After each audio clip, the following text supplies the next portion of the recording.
Quand on se lance en trading, on ne se rend pas forcément compte des difficultés auxquelles on va devoir faire face dans le futur.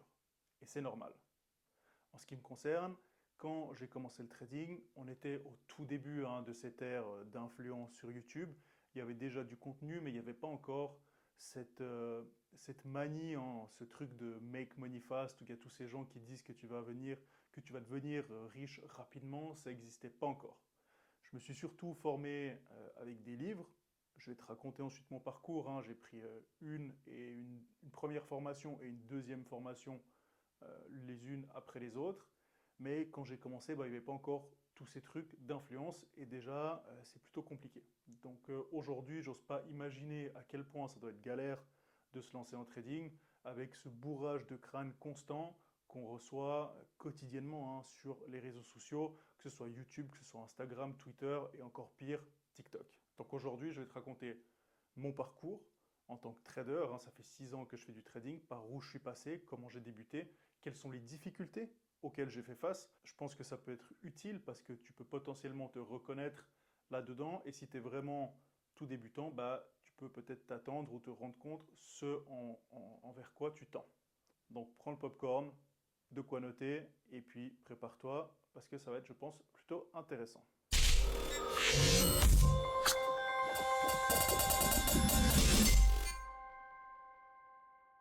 En soi, j'ai un parcours plutôt classique. Comme je l'ai dit, quand j'ai débuté, on était au tout début de cette ère d'influence et de formation sur YouTube, les réseaux. Donc j'ai commencé par des livres, bien évidemment.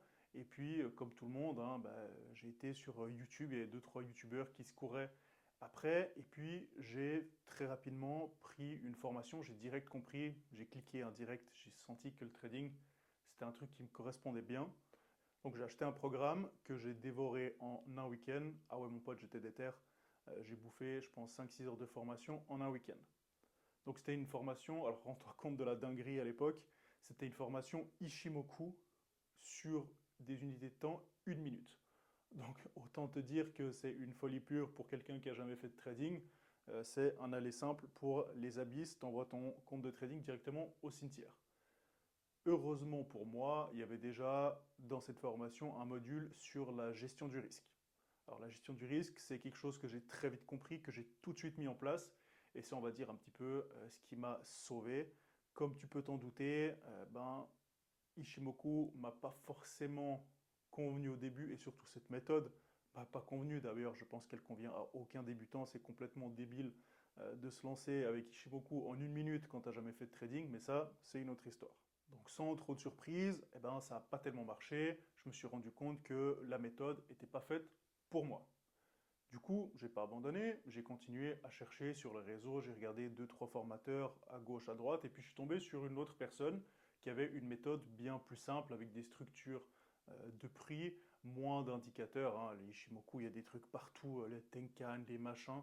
Bref, quelque chose de plus simple qui m'a tout de suite plus correspondu et qui mettait encore plus l'accent sur non seulement la discipline, mais aussi le money management et le mental. Donc tout de suite, je me suis plus reconnu dans la façon de procéder, de travailler de cette personne. Bien évidemment, c'est mon expérience personnelle. Toi, en tant que trader, si tu te lances, il faut que tu trouves quelque chose qui te corresponde, que ce soit Ishimoku, que ce soit ce que je travaille, donc les prix, que ce soit le SMC, j'en sais rien, peu importe. Il faut que tu trouves ce qui te correspond. Bref, c'était la petite aparté. On continue dans le récit. Donc j'ai pris cette formation, là c'était une grosse formation qui faisait je crois plus de 10 heures, mais là aussi déter comme jamais, je l'ai bouffé en un week-end. J'ai pas arrêté tout le week-end, j'ai arrêté les formations, même 2 fois je crois. J'ai pris des notes et puis tout de suite je suis allé sur les graphes. Sans vouloir me lancer de fleurs, je pense que je suis plutôt bon en analyse technique et en gestion de risque. C'est d'ailleurs ce qui m'a sauvé, la gestion de risque sur le long terme, sans faire le gars. Je pense, j'ai pas le souvenir d'avoir jamais pris, et j'ai pas le souvenir d'avoir pris plus que 2% de risque sur une position. Donc j'ai jamais cramé de compte. J'ai jamais pris plus de 2% de risque sur un compte et encore, c'est un compte propre firm. Donc que ce soit sur mes comptes financiers ou mon compte propre, franchement, jamais j'ai pris, je crois, plus que 1% de risque. En tout cas, j'en ai pas le souvenir, c'est sûrement arrivé une fois, mais bref. Gestion du risque ultra carré depuis mes débuts, et je pense que c'est ma grande forme. Et comme je disais, l'analyse technique également. sans vouloir me lancer des fleurs, je pensais être plutôt bon là-dessus. J'ai tout de suite capté le truc. Je me souviens à l'époque, ça fait ça 5-6 ans, hein, mais le programme dans lequel j'étais, il y avait des lives. Et puis le coach organisait des sessions où ben, les élèves pouvaient présenter une action. Donc on faisait l'analyse technique de notre action. Et puis ben, le coach décidait qui était le meilleur. Et je me souviens que la première fois que j'ai fait ce concours, j'étais dans la communauté, hein, j'apprenais la méthode depuis un mois, et j'ai fini premier, j'ai mis au tapis des mecs qui étaient là depuis 6 mois, une année. Bref, je m'égare, on arrive maintenant sur les choses un peu plus compliquées, ce qui fâche un petit peu plus. Comme je l'ai dit, j'étais très bon en analyse technique, je le suis toujours, très bon en gestion du risque, mais c'est autre part que ça fâchait un petit peu. C'était plus au niveau mental, psychologique. Alors j'avais deux trucs sur lesquels j'ai vraiment, je ne sais pas si on peut dire galéré, mais en tout cas qui m'ont posé problème au début. C'était une pression plus mentale. Alors bien évidemment, c'est vaste hein, comme chose. Hein. La pression mentale, c'est un vaste panel de choses. Ça peut se représenter sous plusieurs formes. Par exemple, il y a certaines personnes qui ont de la peine à gérer l'émotion ou le fait d'être seul face aux écrans. Alors moi, ça c'est quelque chose qui m'a jamais posé problème. C'est même quelque chose de plutôt positif pour moi que j'apprécie. Hein. C'est ce que j'aime en trading, c'est que je suis seul face à mes écrans. J'ai pas de clients, j'ai de compte à rendre à personne. Je suis tout seul, personne m'emmerde. Il n'y a pas de collègues qui m'appellent ou je sais pas quoi. Donc ça n'a jamais été un problème. C'est quelque chose qui me convient. C'était plus dans le sens la gestion, on va dire, des cycles de pertes qui suivaient les cycles de gains. Maintenant, j'ai jamais eu de problème dans le sens où il y en a de temps en temps qui gagnent et puis ils perdent tout derrière. Alors ça m'est jamais vraiment arrivé puisque comme je l'ai dit, j'avais une gestion du risque extrêmement solide. Mais c'est plus dans le sens où je comprenais pas pourquoi, j'arrivais pas à saisir pourquoi. J'avais des phases où je gagnais et d'un coup j'enchaînais 3, 4 et celles de suite alors que j'avais l'impression d'avoir rien changé du tout. Et ça c'est quelque chose, mentalement j'avais de la peine ou j'ai eu de la peine à l'assimiler et c'est quelque chose que j'avais un petit peu de mal à gérer dans les périodes un peu plus difficiles. Pire encore, un autre point, c'est que de temps en temps, quand je revenais de ces phases de perte et je commençais à gagner, j'avais une peur qui s'installait de perdre ces gains. Et ça se traduisait par on va dire, une déviation de mon plan, un manque de discipline dans le sens où j'avais tendance à passer break-even trop tôt, ou bien sortir un petit peu avant l'objectif initial. Par contre, ben, quand on est du mauvais côté, là par contre, je tenais mon SL jusqu'au bout, ce qui est normal, ce qui est plutôt bon. C'est même très bien. Hein. Il y en a qui ont plus tendance à décaler leur SL parce qu'ils n'acceptent pas la perte. Ça, j'ai jamais eu de problème. Par contre, quand ça montait et que ça redescendait, j'avais un petit peu de peine à gérer. Maintenant, je pense que c'est le cas de plusieurs personnes. C'est pour ça que j'en parle aussi. Et je vais te dire un petit peu comment, plus tard dans la vidéo, réussir à canaliser ça. Alors, cette phase pour moi, ça s'est développé, on va dire, en deux parties. La première façon dont ça s'est développé, la première étape, c'est pétage de plomb. J'ai explosé, je ne sais pas combien, je pense en tout cas 2 ou 3 écrans. Je les ai juste pétés. J'ai foutu mon poing dedans, je les ai balancés par terre. J'en sais rien, une fois j'ai balancé ma souris. Et puis donc c'était une grosse problématique dans la gestion des émotions, mais c'était pas dû à une perte. J'ai jamais pété un plomb parce que j'ai perdu un trade ou parce que j'ai fait une erreur.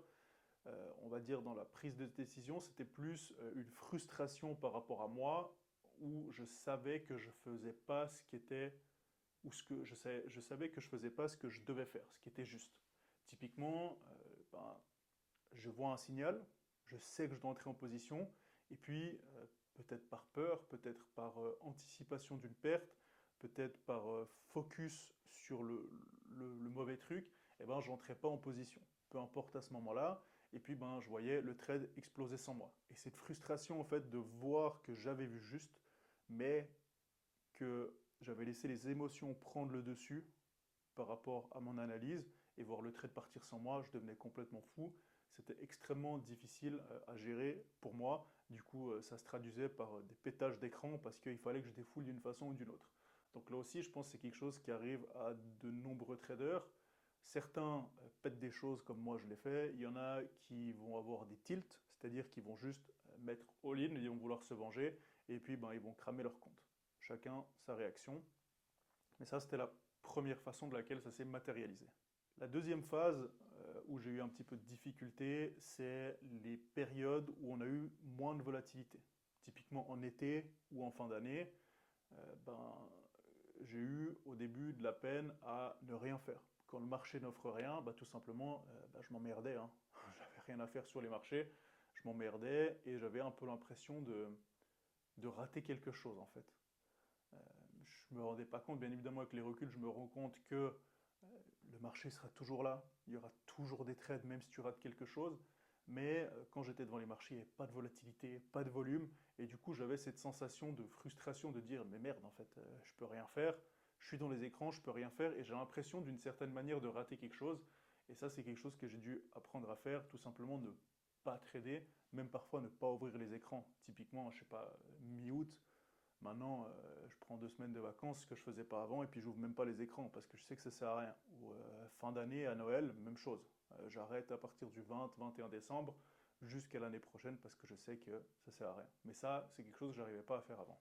Maintenant, pour regrouper tout ça, hein, mes difficultés, je dis, c'était, et je pense que c'est une des choses les plus dures en trading, c'est de rester calme, rester patient, et puis garder son axe, sa concentration sur la ligne directrice qui est voir long terme, être concentré sur la méthodologie, le process et non sur le résultat court terme. C'est quelque chose de très difficile à faire. C'est, je pense, la problématique numéro une qu'ont les gens aujourd'hui sur les marchés. C'est pour ça qu'autant de gens perdent. Alors ça peut se présenter de différentes manières, différents symptômes, mais la cause, on va dire, la racine, je pense que c'est à peu près toujours ça.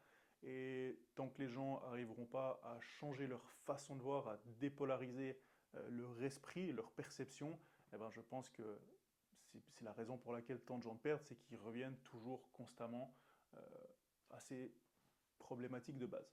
Parce que quand tu gagnes, c'est facile. Le trading, c'est génial, c'est magnifique. Tu as, t'as fait une semaine de gains ou de salaire, on va dire, classique en 2 heures. Bon, bah, c'est magnifique.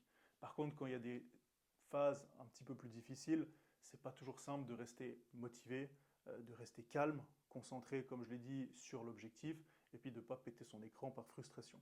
D'autant plus que quand tu es tout seul dans les graphiques, ben, on va dire tu es seul face à toi, et ça, bah, ça donne encore une difficulté supplémentaire. Tout ça, hein, c'est des problématiques auxquelles j'ai fait face, comme toi peut-être tu y fais face maintenant. Si ce n'est pas le cas, bah, tu vas sûrement te confronter à ça une fois. Maintenant, voilà, j'ai réussi à passer outre, j'ai mis des choses en place que je vais t'expliquer, j'ai travaillé dessus, je travaille encore sur plein de choses, hein. On ne s'arrête jamais en trading, ça évolue constamment, les marchés évoluent vite, et puis ben, on va dire l'être humain, il est entre guillemets infini, hein. Donc quand on corrige quelque chose, il y a quelque chose d'autre qui vient, mais voilà, avec l'expérience, avec des trucs que j'ai mis en place, ben, on réussit à canaliser tout ça. Maintenant, en trading et dans tout dans la vie, je pense que quand tu penses à rater un objectif, c'est qu'il faut te remettre au travail. Je ne sais plus à qui a dit ça. J'ai entendu une fois un truc du genre dans une interview, j'ai trouvé ça plutôt intéressant. Bref, je vais te donner quelques trucs à mettre en place qui peuvent paraître simples, mais crois-moi, quand tu les impliques vraiment, les implémentes, eh ben, c'est réellement efficace. Le premier truc, c'est prendre du recul. Je l'ai déjà dit dans plusieurs vidéos, mais c'est vraiment important. C'est quelque chose que je ne faisais pas avant, mais quand tu trades 6 mois, 7 mois, 8 mois, au début je tradais une année, mais sans aucune pause, sans vacances. Alors bien évidemment, samedi, dimanche, non, parce que c'était férié, mais pour te dire, du 1er janvier au 31 décembre, tous les jours de la semaine, j'étais devant les écrans. Zéro pause, zéro vacances. Et au bout d'un moment, on n'est pas des robots, je l'ai déjà dit, on est des humains. Le cerveau, au niveau du stress, au niveau de la concentration, il faut prendre du recul. Ça, c'est quelque chose que je n'arrivais pas à faire avant. J'essaie de faire un effort. Je prends au minimum 2 semaines de vacances par année. En général, je prends une semaine en été et puis, comme je l'ai dit, au mois d'août et une semaine au mois de décembre. C'est le minimum. Il m'arrive de faire des week-ends prolongés ou de temps en temps, le vendredi, quand j'ai fait une bonne semaine, bon, bah, je dis vas-y, je ne traite pas. Mais ça, c'est quelque chose que j'ai de la peine à faire au début et je sais que beaucoup de débutants n'arrivent pas à le faire pour plusieurs raisons. Comme je l'ai dit, tu peux avoir l'impression de rater des choses sur le marché, mais encore une fois, le marché sera là demain, après-demain, bien après toi. Il y a des centaines de milliers d'opportunités tous les jours sur plein de méthodes. Donc ça, c'est pas un souci. Et puis, il y a cette envie au début de vouloir rattraper tes pertes. Quand tu prends plusieurs SL à la suite, bon, bah, c'est normal de vouloir être sur les marchés et puis bah, cravacher pour réussir à remonter. Numéro 2, je dirais, c'est tenir et surtout relire et utiliser son journal de trading. J'en ai fait pas une mais deux vidéos, donc c'est une grosse vidéo en deux parties, je te mets le lien en description sur comment bien analyser, bien remplir son journal de trading. Pourquoi c'est important? Alors il y a déjà les gens qui remplissent pas, qui n'ont pas du tout de journal de trading, ça c'est la cata. Ensuite il y a ceux qui, et c'est une grosse partie, qui ont un journal de trading, qui le remplissent mais après qui ne le relisent pas ou qui ne l'utilisent pas. Donc au final ça ne sert pas à grand chose, il faut vraiment utiliser ce journal de trading, c'est ton outil principal pour t'améliorer et développer ton trading. Donc utilise-le de la façon la plus efficiente possible. Je le répète, je te mets les liens en description. J'ai fait deux grosses vidéos complètes de 15-20 minutes chacune où je te donne tous mes secrets, tous les détails pour bien utiliser un journal de trading. Et je t'ai même mis dans les descriptions des deux vidéos mon journal de trading perso que tu peux utiliser. Donc n'hésite pas à aller voir ça. Troisième point, et celui-là il est extrêmement important, c'est de saisir le concept même du trading et avoir une perception qui est en relation avec le trading. Le trading, concrètement, c'est simplement un jeu de probabilité. Et c'est là-dessus que tu dois, alors d'abord tu dois capter ça et c'est là-dessus que tu dois axer ta perception. Je dirais que pour commencer et pour capter ce concept, la meilleure chose que tu puisses faire, c'est lire le livre Trading in the Zone de Mark Douglas, qui est à ce jour, je pense, le meilleur livre de trading que j'ai lu. Et crois-moi que j'en ai lu beaucoup, surtout au début. Hein. Tu te rappelles, il n'y avait pas encore tous ces trucs YouTube, donc j'ai lu beaucoup de livres. Et je pense que Trading in the Zone, ça reste un livre exceptionnel. Je te mets le lien directement en description, comme ça tu peux aller le chercher sur Amazon si ça t'intéresse. Et dedans, ça explique vraiment les concepts de probabilité, de perception et puis des règles fondamentales hein, du trading qui sont liées aux probabilités. Typiquement, tout peut arriver sur les marchés. Chaque opportunité est unique hein, pour que quand tu prends un TP le lundi et puis que le mardi tu vois le même scénario, ben, dans ta tête, automatiquement, tu vas dire je vois la même chose, ça va de nouveau marcher. Or que non. Chaque trade est unique, il y a tellement de choses qui entrent en considération pour un trade. Bref, je ne vais pas m'étaler là-dessus. Va voir le livre et puis tu comprendras ce qu'il en est. Ensuite, suite au livre, une fois que tu as lu le livre, si c'est déjà fait, puis tu veux encore aller plus loin, j'ai créé un programme qui s'appelle Émotion sous contrôle, qui est une sorte d'extension de ce livre où je pousse vraiment à l'extrême, à son paroxysme, chacun des chapitres sur la psychologie pour vraiment dépolariser son esprit, sa perception, ses actions, et puis réussir à concentrer son esprit sur le process et puis débloquer ce plafond de verre pour réussir à performer sur les marchés. Donc je te mets aussi le lien en description de mon programme. Bref, point 3, essayer de voir long terme et changer sa perception, comprendre les probabilités en trading et la façon dont ça fonctionne.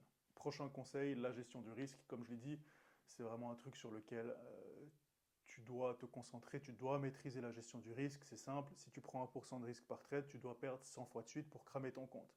Même en faisant exprès, même en prenant une pièce et puis en jouant à pile ou face, en théorie, il faut vraiment y aller pour cramer ton compte. Donc, certes, quand tu trades avec 1000 $ ou même 10 000 $, tu ne vas pas pouvoir vivre du trading en prenant 1% de risque, mais ce qui compte, c'est la façon avec laquelle tu trades. Aujourd'hui, avec les prop firms, on a la possibilité d'accéder à de plus gros capitaux. Donc, si tu as une bonne gestion de risque, que tu maîtrises tout avec ton capital de 1000 balles, après, tu peux aller sur des plus gros comptes à 50, 100, 200 000 et puis appliquer la même gestion de risque. Et 1% de 1000, c'est pas beaucoup, mais quand tu as un compte à 200 000, ça devient tout de suite plus intéressant. Prochain point, alors je suis conscient que ça puisse faire un petit peu ou sonner un petit peu vidéo de motivation, coaching de coach ou je sais pas quoi, ou les trucs, les quotes, là, les trucs qu'on voit sur Instagram, mais je pense que c'est important d'avoir un équilibre et puis de se connaître soi-même. Alors ça peut se présenter de différentes manières chez chacun. En ce qui me concerne, je sais que voilà, je fais du sport 5 fois par semaine, alors ça va au-delà.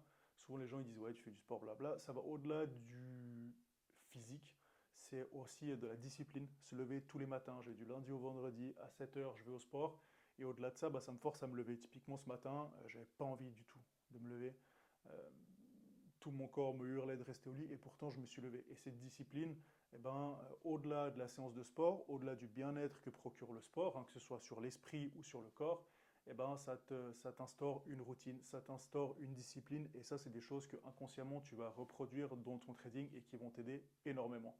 Après je fais aussi de la méditation depuis 3 ou 4 ans qui m'aide à concentrer et puis on va dire rééquilibrer les émotions, j'en parle aussi dans mon programme. Il y a aussi essayer d'avoir une alimentation un minimum équilibrée et puis dormir correctement, avoir les mêmes cycles, surtout c'est extrêmement important, là je le vois, hein, toute la semaine j'ai le même cycle, et puis ce week-end, le dimanche, je me suis levé un petit peu plus tard, parce que je suis allé au lit plus tard le samedi, bah, lundi matin, j'ai la tête dans le cul.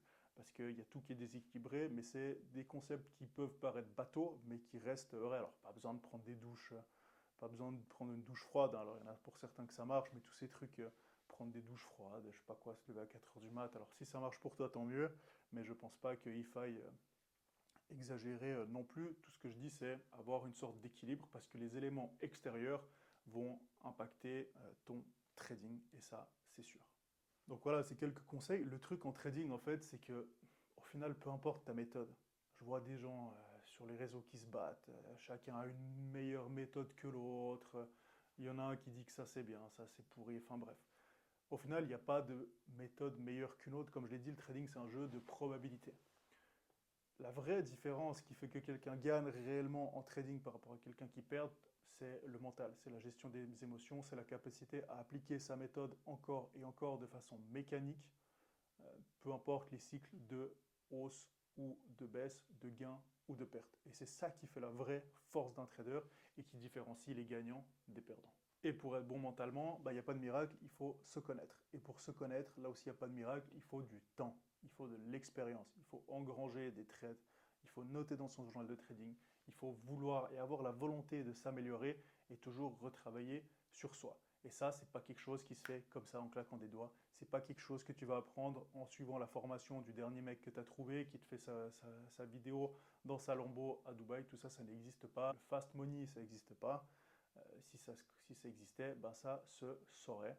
Donc arrête de suivre tous ces mecs et tous ces kékés en lambeaux. Si tu es encore là-dedans, bon, ben, il faut peut-être que tu fasses pas de trading, que tu fasses quelque chose d'autre, si tu n'es pas encore conscient de ça.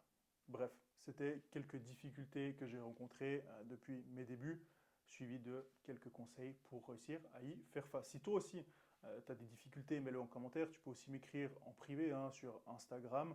Et puis, même par email, tu as tout ce qu'il faut, soit sur mon site, soit en description. Je te rappelle que je te mets la dernière vidéo sur le journal de trading. N'oublie pas de t'abonner à la chaîne. Hein, c'est le meilleur moyen de me soutenir et puis de me motiver à continuer à faire du contenu de qualité comme j'essaie de le faire chaque semaine. Avant de terminer, je te rappelle que tu as mon programme Émotions sous contrôle. Je te mets également le lien du livre de Trading in the Zone dont je t'ai parlé.